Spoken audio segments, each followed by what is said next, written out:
Hi, y'all. Let me go ahead and get started.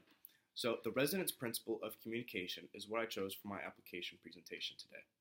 I found this principle in the middle of my reading for Module 2 of Chapter 2. The paragraph was titled The Glenn Approach. This principle, resonance principle of communication, was founded by a man called Tony Schwartz, and he believed that in order for a message to be successful in persuading someone, it must evoke a past experience that creates a resonance between the message content and the person's thoughts or feelings. What does he mean by this? Schwartz is saying that in order for a persuasive message to be successful, it has to evoke a memory that is substantial to a person's thoughts or feelings. He believed that this resonance leads to persuasion. It's not arguments that persuade people as much as it is memories of personal experiences that are triggered by an initial message. That being said, when I was a sophomore in high school, my father was diagnosed with appendix cancer after going through a surgery of an appendicitis. Everyone knows cancer is a family-altering disease that affects many Americans today. For anyone watching right now that has had a friend or family member with cancer of any kind, they know exactly what I'm talking about. It affected mine by putting excessive amounts of stress on my family dynamic. But more importantly, it changed my view of my family for the better. It made me appreciate what I have right in front of me right now. So I had seen an MD Anderson commercial, which I'm sure most of you have.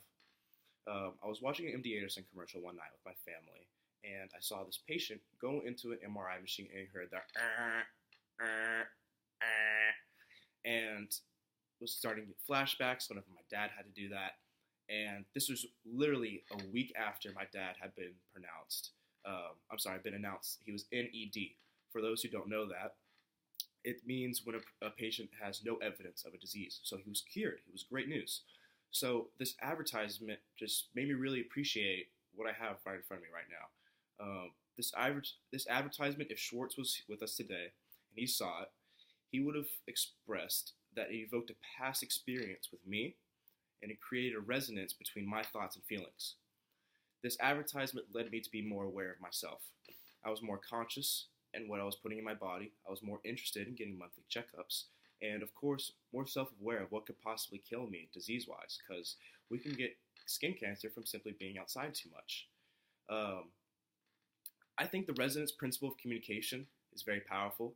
Economically speaking, knowing how to apply this concept into marketing advertisements could greatly affect the amount of money spent on personal doings. In conclusion, I gained a new view on marketing advertisements.